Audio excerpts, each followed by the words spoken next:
India, सच की आवाज। अब सच देखेगा इंडिया। मुंबई के नामवर सैकड़ों उलमाओं के दरमियान दारुल उलूम फैज ने रजा में पैगाम मुस्तफ़ा कॉन्फ्रेंस का आयोजन किया गया। यहां से राष्ट्रीय ध्वज तिरंगे को पूरे देश और खासकर महाराष्ट्र के हर मदरसों, खानकाहों और दरगाहों में पहुंचाने की शुरुआत की गई और 15 अगस्त से पहले पूरे हिंदुस्तान के मदरसों, दरगाहों, खानकाहों तक तिरंगे के साथ ये पैगाम पहुंचाया जाएगा। और इस कॉन्फ्रेंस के जरिए बरेली शरीफ से तशरीफ लाए हजरत तौसीफ रजा खान साहब ने मुल्क में अमन, मोहब्बत, भाईचारे का पैगाम दिया। मुंबई से बोल इंडिया न्यूज़ के लिए राम मिश्रा की रिपोर्ट। देखिए, मुफ्ती मंजूर ज़ियाई साहब जो है हमेशा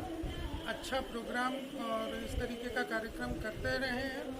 और उनकी दावत पर मैं आज यहाँ शामिल हुआ हूँ। मुझे खुशी है इस प्रोग्राम में शामिल होकर के। यहाँ पर जो इंसानियत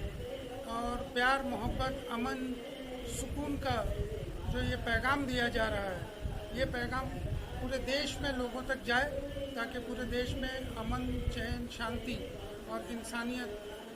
फैले और लोग हंसी खुशी इस देश में तरक्की करें, कामयाबी करें। और जैसा कि आप जानते हैं कि भाई 15 अगस्त के पहले हमारे देश के प्रधानमंत्री ने एक अपील किया है पूरे देशवासियों से कि हर घर तिरंगा इस बार फहराया जाए और उसी का पहल जो है मुफ्ती मंजूर ज़ियाई साहब और हमने शुरुआत किया और अभी पूरे महाराष्ट्र में हम लोग इस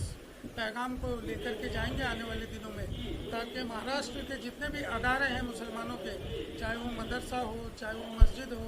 चाहे वो दरगाह हो, खानका हो, उन सब जगहों पर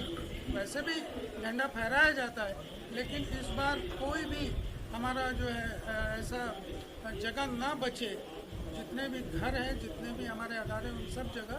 ये 15 अगस्त को झंडा फहराया जाए। इस मुहिम को लेकर के हम लोग आने वाले दिनों में चलेंगे। आज उसकी मुफ्ती साहब ने एक शुरुआत की है मुझे तिरंगा दे करके। इतने बड़े बड़े आलिम यहाँ पर मौजूद हैं, उनकी सरपरस्ती में और उनकी दुआओं से हम इस मुहिम को आगे ले जाने का काम करेंगे। आपने तिरंगे की जिक्र की, हमने देखा बहुत सारे इवेंट होते हैं, बहुत सारे शो होते हैं, बहुत सारी चीज़ें हम बहुत जगह कवरेज भी करते रहते हैं। यहाँ आप तिरंगे का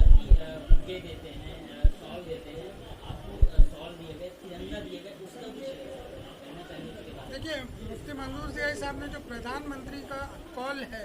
जो प्रधानमंत्री का आह्वान है कि हर घर इस 15 अगस्त को 13 से 15 तारीख तक हर घर में देश के झंडा फहराया जाए, उसी पैगाम को आगे बढ़ाते हुए उन्होंने मुझे आज ये झंडा भेंट किया है और उस चीज़ को हम पूरे महाराष्ट्र में आने वाले दिनों में उनके साथ में लेकर के जाएंगे। जितने भी माइनॉरिटी के लोग हैं उनके घरों पर इस बार इंशाल्लाह 13 अगस्त से 15 अगस्त के बीच में झंडा फहराया जाए। पैगाम मुस्तफ़ा कॉन्फ्रेंस का आयोजन किया गया, इसके बारे में क्या कहेंगे? पहले तो तमाम मीडिया के तमाम जिम्मेदारों का, आप लोगों का शुक्रिया, आप सभी तशरीफ़ लाए। बहुत ही ख़ास पैगाम था ये। पैगाम मुस्तफ़ा असल में क्या है, जिस तरीके से पूरी दुनिया में मुसलमानों को और पैगम्बर इस्लाम को लोगों ने टारगेट करने की कोशिश की है, असल में ये नहीं है। ये वही पैगाम था जिस इदारे से और पैगाम मुस्तफ़ा कॉन्फ्रेंस के ज़रिए से कि पूरी दुनिया में अमन और शांति, भाईचारे का जो पैगाम है मेरे रसूल का, जनाब मोहम्मद रसूलुल्लाह सल्लल्लाहु अलैहि वसल्लम ने जो पूरी दुनिया को पैगाम दिया है, वो कत्ल गारत गरी का नहीं दिया है, मार पीट, झगड़े फसाद का नहीं दिया है, बल्कि अमन और शांति का दिया है, प्यार और मोहब्बत का दिया है। और उसी बात को आज की इस कॉन्फ्रेंस में इआदा किया गया और तमाम उलमा की मौजूदगी में ये बात दोहराई गई और लोगों तक पैगाम दिया गया कि आप लोग प्यार और मोहब्बत के साथ, अमन और भाईचारे के साथ एक दूसरे के साथ गले मिल करके रहें, किसी के बारे में दिलों में नफरतें भी ना रखें, क्योंकि ये मेरे इस्लाम का, मेरे पैगंबर का, मेरे दीन का, मेरे मज़हब का ऐसा पैगाम नहीं है। हमारे दीन का और हमारे मज़हब का जो पैगाम है वो है प्यार, मोहब्बत, भाईचारगी, एक दूसरे गिरे को उठाना और दूसरों को गले लगाना। झंडे के बारे में कुछ लो ना। किस तरह से आज जैसे मैंने देखा आप झंडे का फ्लैग को सम्मान दिए या सम्मानित किए, क्या कुछ लेना चाहेंगे उसके बारे में? आपने देखा होगा कि आज के तमाम तस्वीर में और तमाम चीज़ों में एक ही चीज़ आपको देखने को मिल रही थी कि हिंदुस्तानियों के दिलों में जो मोहब्बतें हैं, हिंदुस्तान के मुसलमानों के दिलों में जो मोहब्बतें हैं, जो लोगों ने उंगलियां उठाई थी, गैरों ने जिस तरीके से ये बात करके बताने की कोशिश की थी कि मुसलमान आने हिंद तिरंगे से और मुल्क से प्यार नहीं करते, मैं बावर कराना चाहता हूँ पूरी उम्मत मुस्लिमा के साथ साथ उलमा ने जो जिम्मेदारी के साथ पैगाम दिया, वो पैगाम ये है कि मुल्क का हर एक मुसलमान अपने मुल्क से उतनी ही मोहब्बत करता है जितनी आप करते हैं, और हमें ये बार बार बताने की बिल्कुल ज़रूरत नहीं है। और तिरंगे को हमने साथ में रख करके ये पैगाम दिया है। आज के कॉन्फ्रेंस का हर थीम तिरंगे के ऊपर था, और ये थीम ये बताता है कि मोहब्बत हमारे दिलों में भी है, और हमारी महफिलों में भी है, हमारे घरों में भी है, हमारे मदरसों में भी है, हमारी खानकाहों में भी है, और यही थीम पूरे हिंदुस्तान के अंदर में फैलाई जाएगी। इंशाअल्लाह तबारक व तआला पूरा महाराष्ट्र इससे जगाजग हो जाएगा। पैगाम मुस्तफ़ा कॉन्फ्रेंस का जो मकसद है वो अमन व शांति है,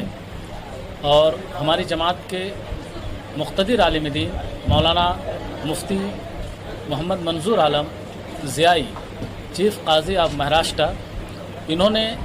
जो बातें कही हैं कि इस्लाम क़तअन ऐसी बातों की इजाज़त नहीं देता कि जिससे इंसानियत शर्मसार हो, इंसान को शर्मिंदगी उठानी पड़े। हम इसकी नहीं बल्कि उम्मत मुस्लिमा के जितने भी बुज़ुर्गान दीन हैं, उलमाए किराम हैं, हमारे मशाइख हैं, वो सब अमन के ख़्वाह हैं। चूँकि इस्लाम अपने आप में, इस्लाम का जो लफ्ज़ है वो ख़ुद बताता है कि जो इस्लाम में होता है वो अमन पसंद होता है, और जो अमन पसंद नहीं है उसका इस्लाम में कोई हिस्सा नहीं है। इसके बारे में क्या कहना चाहेंगे? आज जो मदरसे में आयोजन किया गया, मैं अमानुल्लाह खान मिसबाही, ये कॉन्फ्रेंस एक ख़ास मकसद के तहत रखी गई थी। आजकल इस्लाम और मुसलमानों के बारे में जो मिसअंडरस्टैंडिंग है लोगों में, और गलत फहमियाँ हैं, और इस्लाम के ताल्लुक़ से लोगों के जो रुझानात हैं, उस मिसअंडरस्टैंडिंग को, उन रुझानात को बदलने के लिए इस प्रोग्राम का आयोजन किया गया। और उस प्रोग्राम के दौरान में अल्लामा तौसीफ़ रज़ा ख़ान साहब ने एक बहुत अहम बात बताई है पूरे लोगों के लिए, जिनके दिलों में या जिनके दिमाग में इस्लाम के ताल्लुक़ से मिसअंडरस्टैंडिंग है, गलतफहमी है, कि इस्लाम का एक स्टैंड उन्होंने ये बताया कि वज़ू हमारे लिए फ़र्ज़ है, बग़ैर वज़ू के हमारी नमाज नहीं हो सकती, हमारी कोई इबादत नहीं हो सकती। लेकिन उस वज़ू के पानी के बारे में भी कहा गया है कि उतना ही पानी खर्च किया जाए जितने पानी से आपका वज़ू हो सकता है, और उससे ज़्यादा पानी खर्च करना ये क्या है, तज़ीय कहलाता है, ज़ाय करना कहलाता है। ये भी हमारी शरीयत के अंदर ममनू और हराम है, ममनू है, दुरुस्त और जायज़ नहीं है।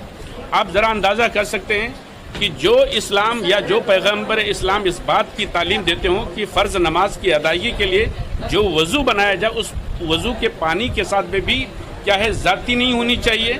उस वज़ू के पानी को भी ज़्यादा इस्तेमाल नहीं किया जाना चाहिए। बताइए, इस मुबारक और अजीम तालीम देने वाले पैगम्बर